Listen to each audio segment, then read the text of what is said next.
And I'm like, what is your biggest fear? And he's like, I'm never going to see you again. He thought somebody was going to take me or I was going to get swallowed up in the earth. I don't know. So yeah, he was right to be worried though, because it got lost everywhere. But you know what? Australians are very friendly and everybody held my hand. Welcome to the Persistence U podcast with Lizbeth. That's you as in university, but we're really much more of a community here. Your host is Lizbeth Meredith. She's an author, speaker, and online teacher. Each week, she'll be delivering amazing stories from survivors and thrivers, all threaded together with a dose of persistence. We're so glad you're listening.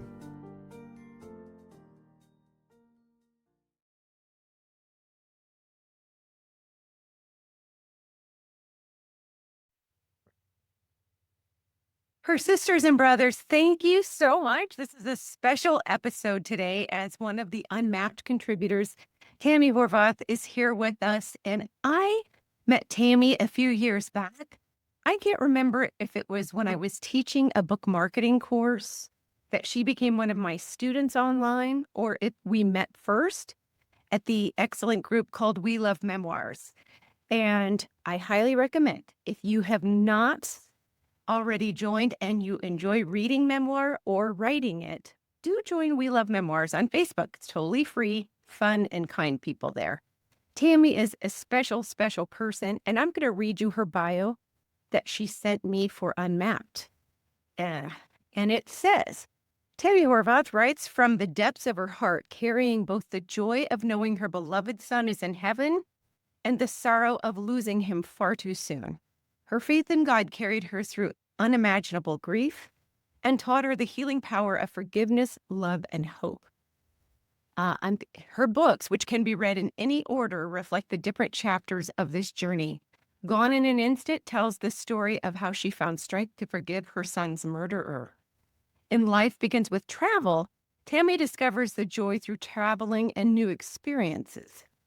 Deep Inside reveals how movement and discipline became the path toward healing, while also leading her to confront the killer. Adventure and wonder shine in Exploring Mountains and Beaches, where she recounts island escapes and breathtaking hikes through Canadian Rockies. In One Text Away, Tammy wrestles with free will and the reality of temptation. And her devotional, Life After Losing Luke, offers encouragement for anyone longing to deepen their faith and trust in God. Through every page, Tammy's greatest hope is that readers will find strength, healing, and a reminder that they are never alone. She is such a generous soul. She truly is supportive, and she has just a childlike love for people. On her website, I think it says, loving the unlovable, forgiving the unforgivable. And I think that's very sincere and true for Tammy. So I'm excited to hear her story of how other people helped her travel journeys come true. It's been my experience when I traveled alone that as much as I like being independent, and that is silly because really we all need somebody, we need each other, we need other things. But when I travel somewhere far from home, inevitably I meet an amazing person because I have done something that creates a situation. Maybe I've gotten lost. Maybe I lost my passport. Maybe I am trying to find my way in Vietnam or Australia or whatever. But there are always amazing humans that I connect with when I feel more vulnerable and when I am alone. And that is a very good thing. So I hope you enjoy this as much as I do. This has a lot to do with We Love Memoirs because Tammy found real, true connection there. And she was able to meet some of the people that were her e-friends or her online friends. I did the same. And I'm so thankful to Susan Joyce and her husband, Doug, because we were able to connect when I went to South America several years ago and traipsed around Uruguay and Argentina. So that made it so much more special. And for all the wonderful people who give tourists directions, give them a little help, give them hope, thank you. I hope that we continue worldwide to welcome one another to each other's places of residence. That is a huge, beautiful, beautiful thing. So I will introduce you to Tammy now. Tammy Horvath, who I've called Horvath, thank you so much for being with me today on Persistence You. This is a joy for me. I've learned so much from you, and I'm so glad to be here. It is so great to see you. And thank you always for your encouraging spirit. I just appreciate you very, very much. And from the beginning, I know I have said this before somewhere, I can't remember where, but you have been one of those people that believed in the project of Unmapped. And at times when I got filled with anxiety, I'd think, no, I'm not going to scrap this. Tammy is already, she's all in. So I am too. So thank you. Story came from day one, didn't it? Yes. Thank you. Tammy, tell me a little, I love that you are a contributor to Unmapped. Can you tell us a little bit about what travel has meant for you, and then tell us how the Australia piece came to play? Because travel really has been a part of your healing journey. Yeah, it's very therapeutic. So, like, the calmness of the waves, different sunsets, mountain views, it's all very calming to your soul when you're going through stress, anxiety, trauma. I mean, I lost my son to murder, and my travel kind of went exponentially after he passed, and it is very healing. I mean, it's okay to cry and stuff when you're there, but just sitting on the beach, listening to the waves, like, it's a miracle how the waves just keep coming, and they just never stop. And Right. and the salt air. And sometimes you just need, your son being murdered, you need a moment and a long moment, because healing is not a one and done, but a process to heal and a place to let your guard down. And I think that sounds like it was so important for you that in the process early on, you knew, number one, that you weren't going to just let it decimate you, but also that it still deserved space in your life. And so travel was a big thing. Then that was several years ago. And I talked, as I introduced you before you hopped on, about your first book, Gone in an Instant. When did you get to start connecting with the person that you wrote about in Unmapped? The Australia connection and the authors that you. There I connected with a lot of people. Oh, Tell you a story, and I'm out. I'm tense to look. I connected at different levels.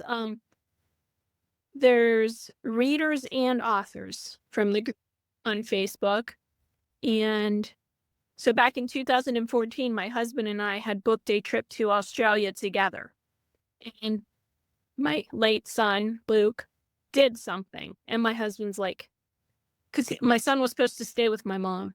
okay. Husband Mike, he said, "Well, we can't be halfway around the world. If something like this happens when we're gone, it's, not up to my mom, my parents to deal with it." So I canceled the trip. There went my dream. So I said I wanted to go back, but it really wasn't in the budget.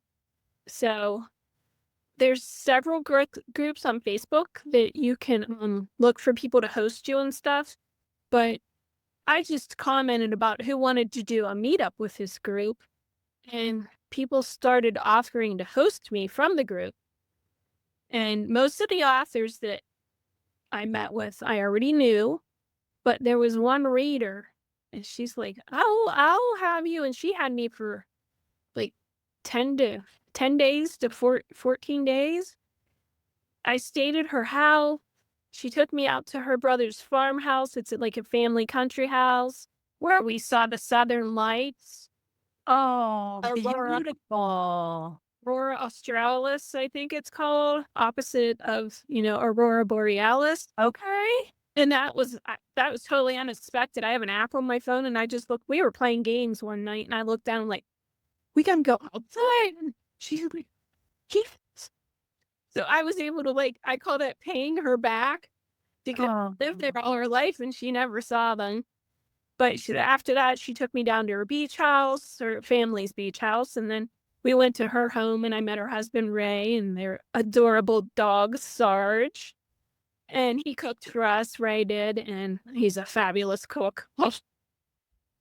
So I stayed with them and I stayed with some other authors, but I met them all in the group. I want to say starting in like 2021 was when I first started meeting them one by one. And I just connect with everybody. I'm a real people person. I love that. And it's just, I don't think people, sometimes we forget that strangers across the globe, across the street, they're not a threat. They can be a wonderful asset and resource in our lives and we are transformed by the people we allow in our lives. And what a neat community that you developed that then you could go see later on. I love that. That is so fantastic. And what were some of the highlights of that particular Australian trip outside of the Borealis? So the reader's name is Rowena, and I know she won't care that I mention her, but she she worked behind the scenes. She set up a koala holding for me, Oh, and that was like bucket list. yes. And I just that whole minute it was bliss. But she made phone calls down there, and she had it all set up with I had my flights. I went into Sydney, and I stayed for 2 or 3 nights where I stayed with, a couple authors there, and then I flew up to Cairns next, and that's where I held the koala, and I went up into the Blue Mountains, and I stayed with another author there, and then I went over to Uluru for a few nights, and I did the Corinda Scenic Railway and the Sky Tram, I think it's called. Beautiful. And I'm afraid of heights. So I was overcoming all my fears. And then I went down to Melbourne. And mind you, I got lost all these places. My My must be related. my husband's biggest fear. So we were supposed to go together, and he really didn't want to fly halfway around the world. And I had to beg and plead. And I was very persistent. And I'm like, I really want to go. And I'm like, what is your biggest fear? And he's like, I'm never going to see you again. He thought somebody was going to take me or I was going to get swallowed up in the earth. I don't know. So, yeah, he was right to be worried, though, because he got lost everywhere. But you know what? Australians are very friendly and everybody held my hand. Oh, I love that. I love that. I will just say this, the language is different than I thought. And so when I was in Australia one night, I was trying to go see a woman by a city bus. I was taking a city bus to go see a woman I met in Alaska who's from Melbourne. And the bus driver got annoyed because I didn't understand what he was saying to me. So he kicked me off the city bus when it was pitch black at night with just me and all my luggage. And there I am. Now that I survived it, I look back and I'm like, that was hilarious. He thought I was being cheeky. But the truth is, sometimes the language is a little interesting. Like I had never heard the term bottle-o. And he kept telling me, it's right down by the bottle-o. And that's where I kept saying, I'm sorry, what? Pardon me, what? Meant liquor store. I had never heard that. Hey, me neither. But you know what? Sometimes you gain confidence. You gain confidence in yourself. You gain confidence in newer connections. Sometimes things go right in solo travel. Sometimes they don't. But I'm really glad that you had such a neat time. Was your husband surprised that you were able to go all those places where, quite frankly, not all Australians have gone as far as you have? You know, it's such a big continent that everyone can't go from, top to bottom. So I was on social media a lot. And once I got lost in a parking garage, I could not find the entrance into the mall. Why would we're fine? I'm just like, he's like, she's gonna get killed in the parking garage. So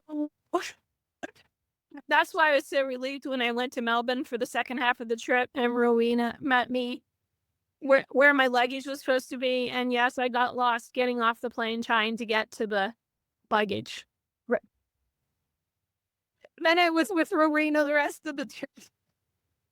Oh. Well, I stayed with one other author at the very end, right before the train home. But yeah, my husband. So after I got home and after that trip, I was like, I really want to go to Brooklyn, New York for a book club. You what? And I'm like, yeah, I mean, I think I want to drive. And he's like, no. And I'm like, I really want to go, please, because I won't go without him agreeing. And so I studied and I studied and I studied the maps and I knew I was going up here and then I was driving down here and I, I did well. I did not get lost. And now I'm going to Spain next April to meet more authors from the group. That is so exciting. That is so exciting. What has it taught you about trusting other people to do this kind of travel on your own?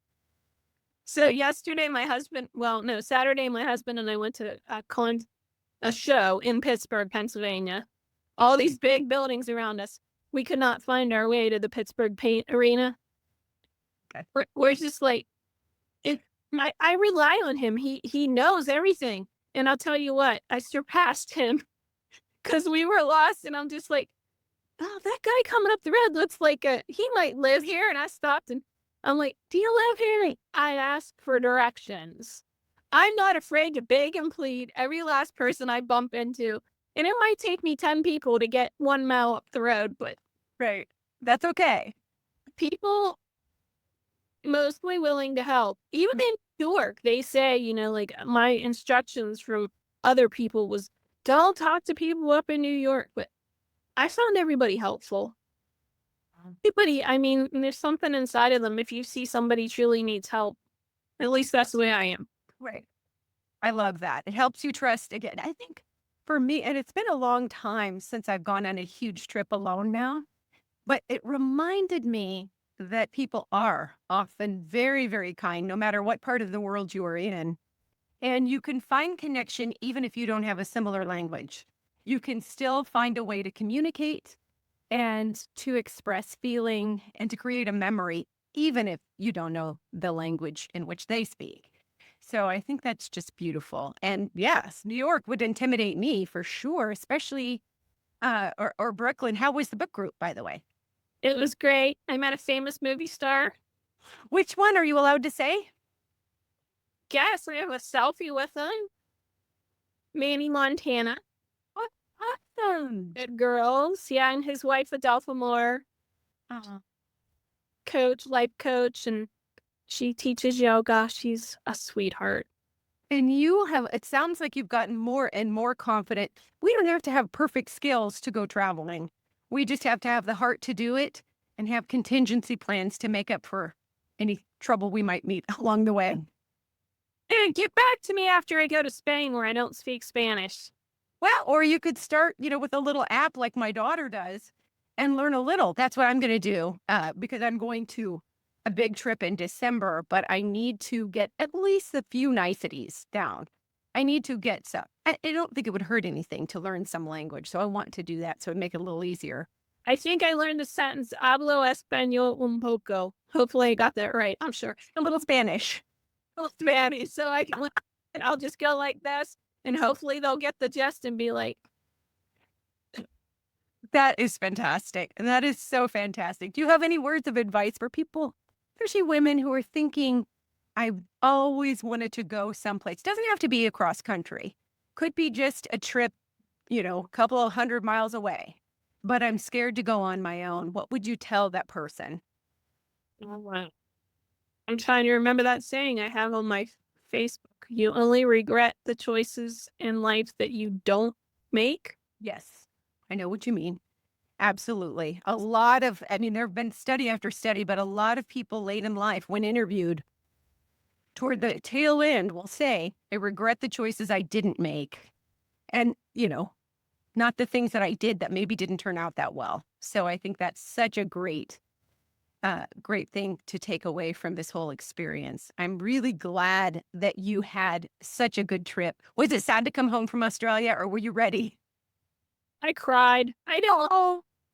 I missed my husband, but I would have been content just bringing him there. Right. Oh, I love that. Well, Up close and personal with the kangaroos. That was heavenly. And I saw a bunch of koalas. I even had a personal tour of the koalas. I was inside the cages because everybody else was off getting their photos. So no doing the tours, but Rowena already had that scheduled for me back over in Cairns. So I was like, yeah. So the guy, That is so precious. I love that she did this. What a big-hearted woman. yeah, So I mentioned before, as I was introducing the group, that is a very friendly international group. yes. And that is a beautiful thing. And times where we need to remember people have a lot of good and everyone we all have things more alike than dislike. And I love that community that you developed and how kind they are and gracious. Now I'm just trying to meet more. Yes. Like, And maybe they'll come to the States as well and come see you. So that is wonderful, Tammy. That is fantastic. So where can we learn more about you and your books? I created a universal link. It's just mybook.to/Tammy Horvath. Okay.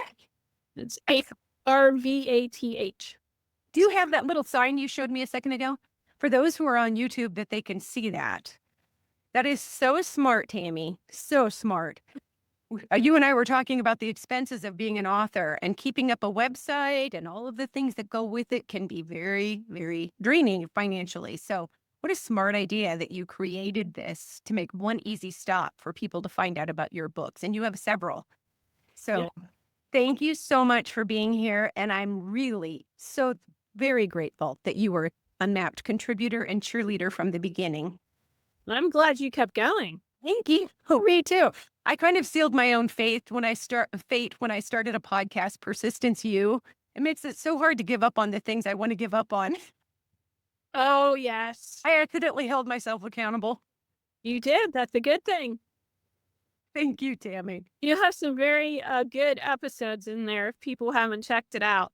Oh, thank you. Oh, I gotta listen to that one. Oh, wait, there's another one. And I'm like, how do I pick which one to listen to first? Oh, I appreciate it. Thank you so much. I need to have better calls to action to remind people to listen or subscribe, but that helps. And thank you. We hope you've enjoyed this week's show. Thank you so much for listening. Now, to find out more, head on over to lameredith.com and be sure to hop on the mailing list too. If you've enjoyed this show, please leave a rating and review or share with a friend. And if you really, really liked it, go ahead and subscribe so that you never miss another episode. We'll be back in 2 weeks with another episode of Persistence U with Lizbeth.